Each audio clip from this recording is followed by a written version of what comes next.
Even her soldiers fled in fear, but the humans shielded her, risking everything. The retreat order never came. That was the first thing Sergeant Davin Rook noticed when the Vetheran forward line collapsed. Not the screaming, not the ground shudder of the detonations walking up the ridge, not even the shapes of his own men breaking past him in the wrong direction. It was the silence on the command channel. No retreat order, no fallback coordinates, nothing. Just the sound of soldiers running. He stood in the mouth of the culvert for 3 seconds, long enough to count 9 Vetheran infantry in full carapace armor sprinting past him, long enough to feel the superheated pressure wave of another detonation roll down the hillside and strip the breath from his lungs. And then he looked up the slope toward the thing they were running from, because that was the only question that mattered. He didn't understand what he saw at first. His mind tried to categorize it as weather. The ridge was dissolving. Not burning, not collapsing. The stone and compacted earth of the forward fortification were coming apart at a molecular level, a gray-violet unraveling, precise and expanding, that moved like water finding new ground. 3 of the fortification's support columns were already gone. A 4th was half consumed, the remaining structure leaning into the void where it had been. 2 Vetheran soldiers were running from the leading edge of the unraveling, and the edge was faster than they were. Davin processed this in the same flat, operational way he had learned to process incoming fire. He categorized it dissolution weapon, probably a Heth-class resonance emitter, though he had only seen one in intelligence briefings and never in the field. Category, catastrophic. Response, none on record. Survival probability, low. He turned his attention to what lay between him and the weapon. 40 meters up the slope, in the narrow ground between the dissolving fortification wall and a broken outcropping of granite, a single figure stood facing uphill, not running. The figure's armor was different from the infantry, command tier, deep indigo. No carapace plating, but a full exoframe that amplified rather than protected, built for the kind of officer who was expected to direct rather than absorb. A sensor array rose from the left shoulder. A command staff was in the figure's right hand, its tip buried in the ground. She hadn't run. Davin didn't know her name. He knew her rank markers, 3 lines of bioluminescent silver across the collarbone, which the intelligence briefing said meant Sovereign Commander, top of the Vetheran field structure. And he knew she had been the officer coordinating the joint defense that had been working, actually working, right up until the moment the dissolution weapon deployed, and working had stopped meaning anything. He knew she hadn't run when her entire command structure did.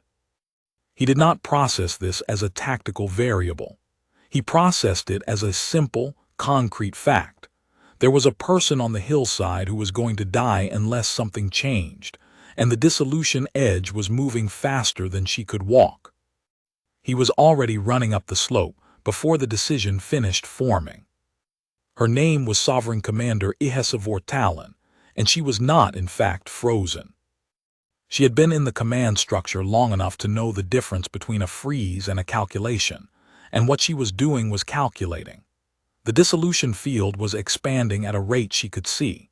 The emitter source was fixed. She had the coordinates, and if the portable relay she was carrying could get a signal to the orbital battery before the field reached her position, the battery could place a rail strike on those coordinates in approximately 90 seconds. She had perhaps 60 seconds before the field reached her. The variables did not resolve to survival. She was aware of this. She was choosing to spend her remaining time on the strike rather than on running, because the strike would stop the field from continuing to expand, and the strike was worth more than any single officer, including herself. She had given the retreat order on the secondary channel, the infantry frequency her soldiers had left running while they fled, the one none of them had been listening to anymore. She knew they hadn't heard it. She found she was not particularly angry about this. Terror could undo anyone. She had seen it before. What she had not expected was the shape that came running up the slope toward her. Human, male. The gray and green of Terran Alliance field deployment, enlisted, not officer, the single silver bar of a sergeant.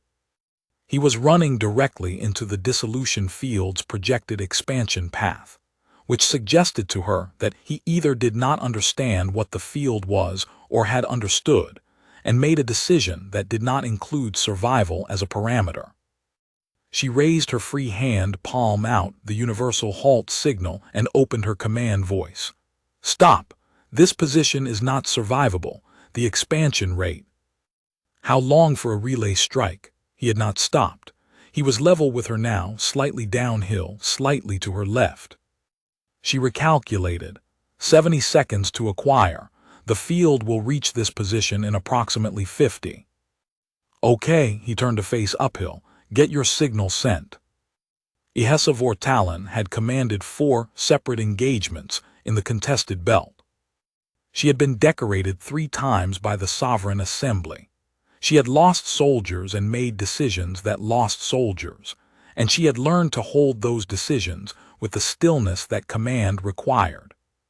She had never, in her life, been told *OK by a junior enlisted human, who had then turned to face an expanding dissolution field as though he intended to stop it with his body.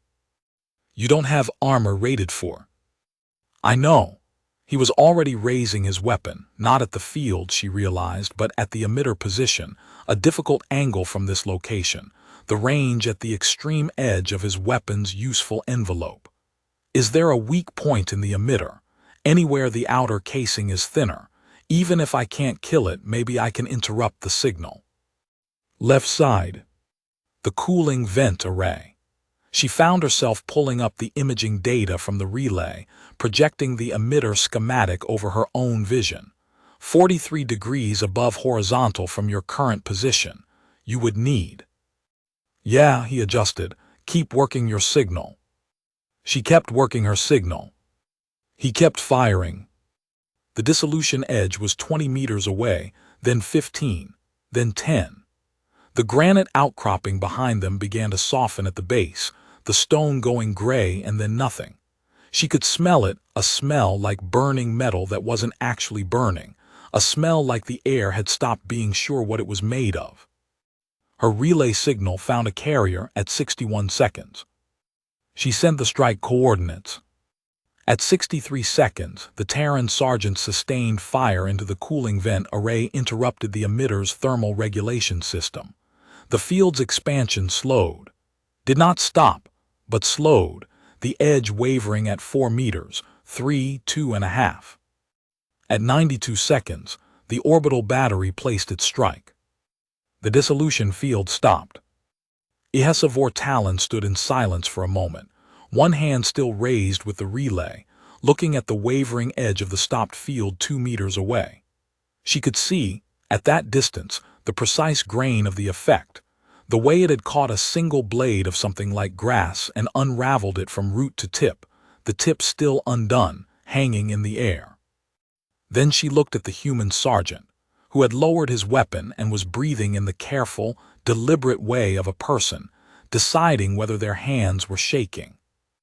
"You should not have done that," she said. "Yeah," he turned to look at her. His eyes were dark brown-black, the kind that didn't give much away. "But you were still up here, so." The Terran Alliance Field Hospital was 3 kilometers south, in the basin where the Joint Command had established a resupply point before the Ridge engagement went wrong. By the time they reached it, on foot, through the rubble field left by the retreating infantry, past the smoking remains of 2 veteran support vehicles, the immediate crisis was resolved, and the delayed crisis had arrived to take its place. The delayed crisis was a veteran officer, Davin didn't know, full command-tier armor, 4 silver lines rather than 3, who met them at the edge of the hospital perimeter, and said something in rapid veteran that the translation unit on Davin's collar struggled to keep pace with. What it produced was, "Sovereign Commander, the assembly is convened at Orbital Station. They require your presence immediately. There is a question of the ridge engagement's outcome and your decision to remain at the forward position. Ihessa Vortalen, Davin had gotten her full name from the intelligence officer who had debriefed them both in the field, 200 meters from the still dissolving edge of the stopped field, said something brief in return. The translation unit rendered it as, "I'll come when I've spoken with the Terran sergeant." The 4 Silver Line officers' reaction to this was difficult to read in Vetheran terms, but in human terms it looked very much like a person whose professional composure was having a structural disagreement with their emotional state. Ihessa turned to Davin before the officer could respond. "Come," she said. "There's a supply station at the edge of the hospital line. I'll speak quickly." The supply station was a canvas structure, Terran issue, which apparently didn't bother her, and the only light inside came from the filtered amber of the field lanterns. She sat across a folding table from him, command staff braced across her thighs, and looked at him with the kind of directness he had learned, in the 2 hours since the ridge, was simply how she looked at things. She was up close extraordinary. He had been aware of this in the abstract. The Vetheran were not a species that humans found easy to look away from, but he had been occupied on the slope with the dissolution field. Now, in the amber light of the supply station, he was aware of it with more precision. Her skin was a deep silver gray, the color of a storm sky before the lightning arrived. Her eyes were large, the irises a bright, solid copper that caught the lantern light and held it. Her features were angular in a way that was recognizably female and recognizably not human, the proportions slightly wrong, too long jaw, slightly elevated cheekbones, the 3 silver lines of her rank bioluminescent even in the amber light. Her hair, where it showed under the edge of her command array, was the color of old bone. She was looking at him with the same attention. "Why did you come up the slope?" she said. "You were still there." "That's not a reason, that's a fact." He thought about it. "I grew up in a border system, edge of settled space, nothing much between us and the belt.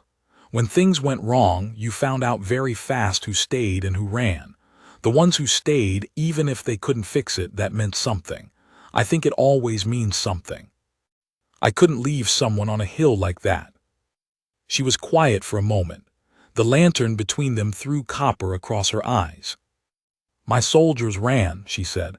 It wasn't an accusation. It was a statement precise the way she said most things. "Yeah." They were not cowards. The dissolution field is a documented terror weapon. It is deployed specifically because it produces. "I know why they ran." He met her eyes. "I'm not judging them." "But you didn't." "I was further away. I had more time to see you standing there." Another silence.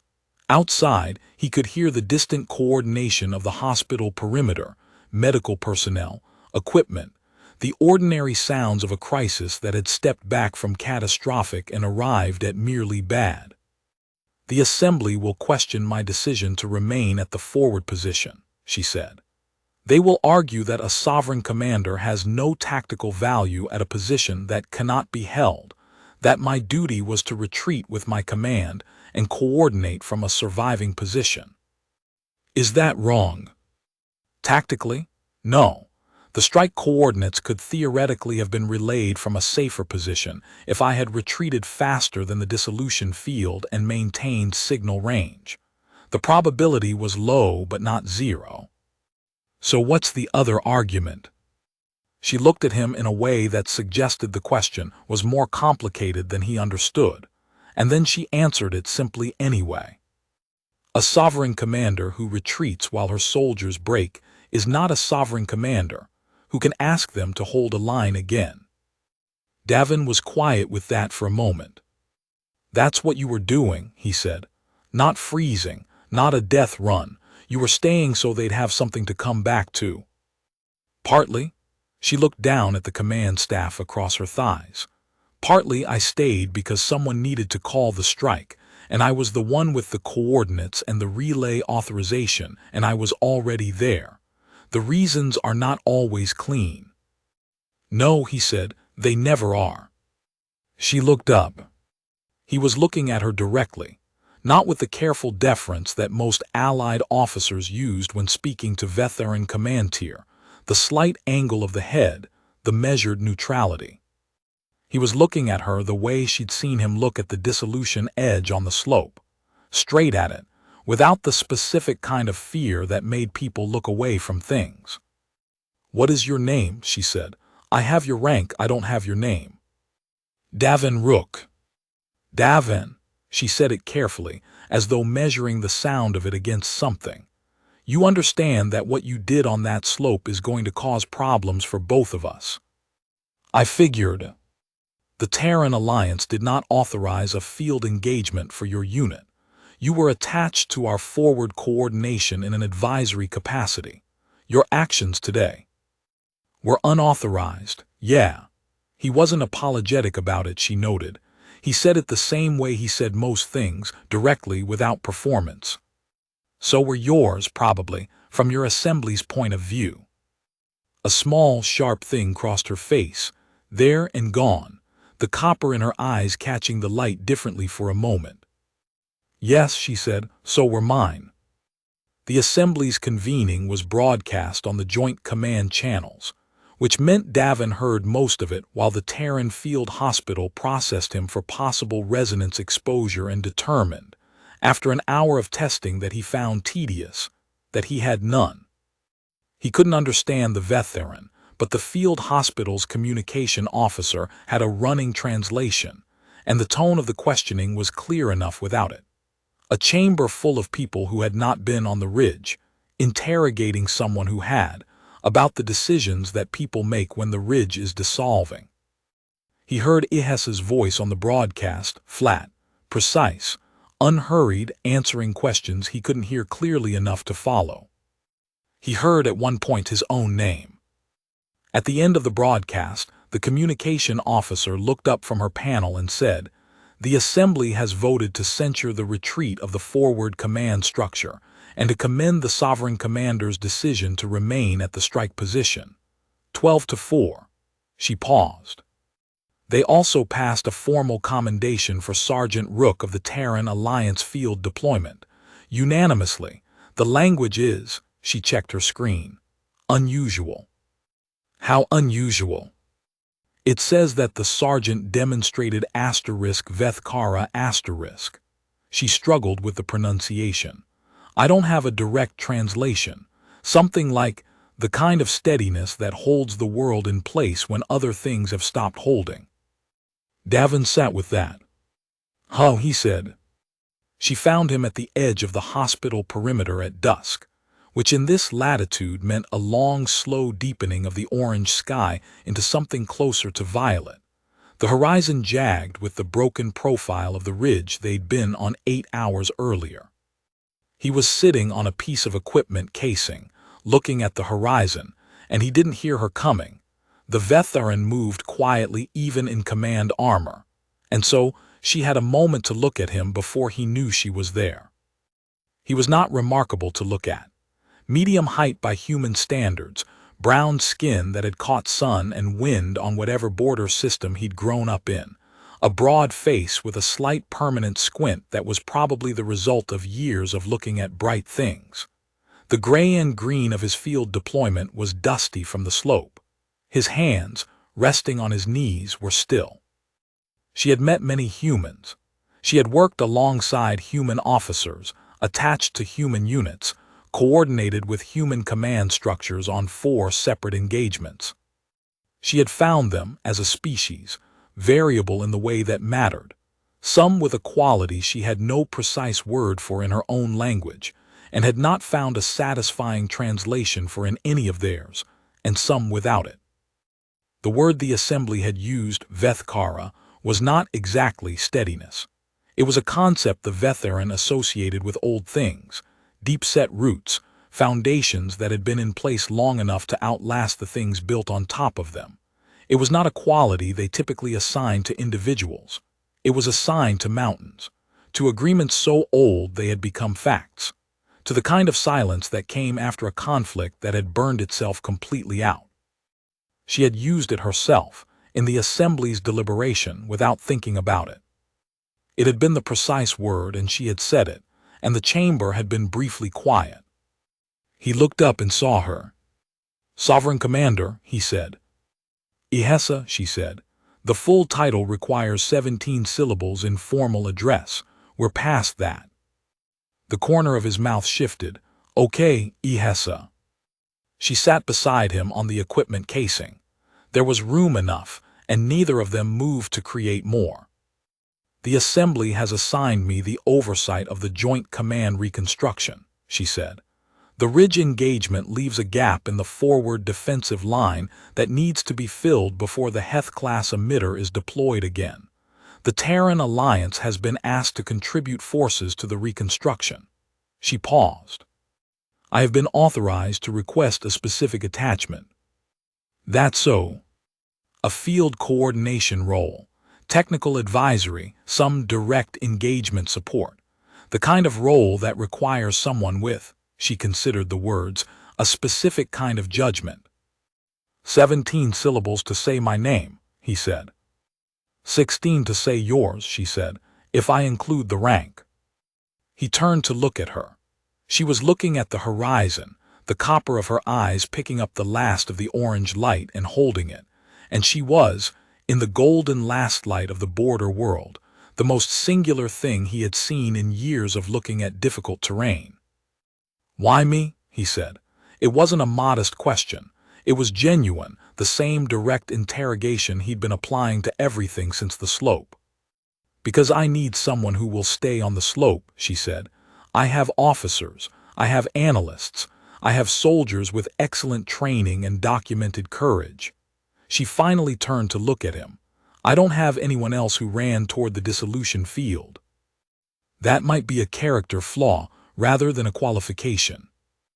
"Veth Kara," she said, "does not care about the distinction." He was quiet for a moment. "The Assembly commended me," he said, "unanimously." "Yes." "And assigned you oversight of Reconstruction." "Yes." "So neither of us is in trouble." "For today's actions, no. For whatever comes next." The copper in her eyes caught the last light, and something shifted in them, warm and precise and deliberate. "That remains to be seen." The violet sky deepened. The broken ridge was a dark silhouette. In the hospital behind them, the ordinary careful work of people reassembling after catastrophe continued in its ordinary careful way. He did not look away from her. She did not look away from him. The reconstruction of the forward line took 11 days. Davin's official attachment was filed and processed. The Terran Alliance command structure expressing moderate bureaucratic surprise at the specificity of the request, and then approving it. Because the Assembly commendation made the approval politically frictionless, and politically frictionless was a thing that military command structures universally appreciated. His unofficial role was less clearly defined and more present. He learned, in those 11 days, the specific texture of working alongside Ihesa Vortalan. She was organized in a way that had the quality of inevitability, not rigid, not inflexible, but ordered so thoroughly and so far in advance that problems seemed to resolve themselves at the point of encounter rather than requiring active management. She held briefings in the morning and walked the construction perimeter in the early afternoon, and spent her evenings on reports that she would have ready for morning distribution, and the rhythm of it was a machine without visible gears. She was also, he learned, someone who asked questions. Not performance questions, not the social questions that established hierarchy or filled silence. She asked questions that were looking for specific information, and she applied the answers without comment, and the next time the relevant situation arose, she did not ask again. He found it efficient in a way that was, after a few days, oddly restful. She asked him about the border systems. He told her. She asked about his training, where, what kind, who under, and he told her that too. She asked about Cardina's Basin, where he had been before the joint assignment, and he told her about Cardina's Basin in the flat way he told people about Cardina's Basin, the way that covered the facts without covering the weight of them. She looked at him, when he finished, in a way that suggested she had noticed the difference between the two things. "You lost people there," she said, "not a question. Some. And you chose a field reassignment, rather than rotation home." "Yeah. Why?" He thought about it. "Easier to be somewhere that makes sense," he said. "Cardina's made sense while it was happening. After he stopped. Home stopped making sense for a while. Coming back into the field, it made sense again." She looked at him for a long moment. "My first engagement," she said, "I lost 7 soldiers to an ambush I didn't call correctly. I spent 4 months on administrative duty afterward, official review." Her voice was even precise. "I didn't sleep well for most of those 4 months." "Did it help, the review?" "No, but the return to field did." She paused. "The 5th engagement made sense. The 2nd and 3rd and 4th were noise." He understood this completely. He was not sure he had ever heard it said so accurately by anyone. "Yeah," he said, "exactly that." She looked away at the construction perimeter, and the line of her profile in the afternoon light was the same precise and angular thing it had been in every light he'd seen her in, and he found himself watching it with the same attention he'd been watching the horizon in the last 11 days, which was more attention than horizons typically required. On the 8th day, one of the new veteran infantry assignments, young, recently rotated in, still making the slightly overcautious movements of soldiers who haven't yet learned the difference between combat alertness and exhaustion, asked Davin, at the supply distribution, what it had been like on the ridge. He told it briefly. The dissolution field, the slope, the strike coordinates. The young soldier looked at him and said, in translation, "You ran toward it. The commander was still up there. You didn't know she was commander." "Didn't matter," he said. The young soldier was quiet for a moment. "Our soldiers ran," it said. Not accusatory, the same flat statement Ihessa had made, the same thing she'd said without judgment. "They are ashamed." "They were scared," Davin said. "That's different." "Is it?" "Ask them to hold the next line. See what they do." He picked up his supply allocation. "That'll answer your question better than I can." He turned around and found Ihessa standing 3 meters away, having arrived, as she typically arrived, without audible warning. She had heard the last part of the exchange. The copper in her eyes was very steady. She did not say anything. She fell into step beside him on the way back to the command structure. After a moment she said, "You know they'll talk about you." "I know." The specific version the infantry tells, it's already acquired some additional dimensions. In the version I heard this morning, you charge the dissolution field directly and punch through it. He looked at her. "That's not how dissolution fields work." "No," she said, "but it's how they tell it." She glanced at him sidelong. "The important part is the same in all versions." "What's the important part?" "You stayed," she said, "when the world was dissolving." On the 11th day, the forward line was reconstructed and certified, and Davin's attachment officially concluded. The paperwork was clean. The Terran Alliance Field Command sent a commendation of its own, the Assembly's commendation having generated the kind of institutional attention that military commendations occasionally attracted when they came from unexpected directions. He found himself at the edge of the perimeter again at dusk. The same equipment casing, the same orange-violet sky, the same broken ridge line, which was looking somewhat less broken now that the construction crews had been at it for a week and a half. Ihessa sat beside him. She had not arranged to be there. He had not arranged to be there. They had simply, separately arrived. "What happens now?" he said. "The second phase of the contested belt defense requires a joint command structure." She looked at the ridge. "I've been authorized to lead it. The Terran Alliance has been invited to embed a liaison unit, and you need someone to run it. I've already submitted the request." He turned to look at her. She was looking at the ridge, the evening light doing what evening light did to the silver gray of her skin, making it something close to luminous, the bioluminescent lines of her rank glowing faintly in the low light. "You submitted it without asking me. I knew what your answer would be." "That's a lot of confidence." "Veth Kara," she said, and looked at him, and in the copper of her eyes was something that was not the precision he'd seen there on the slope, and not the calculation he'd seen there in the supply station, and was something older and more deliberate than either. "It does not go toward things that aren't worth going toward." He held her gaze. The ridge was dark. The first stars of the border world were becoming visible in the violet above the horizon. Different stars than the ones he'd grown up with, different patterns, but the same quality of steadiness, the same indifferent constancy that stars had everywhere regardless of which system you were trying to hold. "Okay," he said. She looked at him. "That's all." "That's what I said on the slope." The small, sharp thing crossed her face again, the one that was there and gone, the one he was beginning to learn the specific shape of. But this time it didn't go quite as quickly. "Yes," she said, "you did." The violet deepened. She did not move away. He did not move away.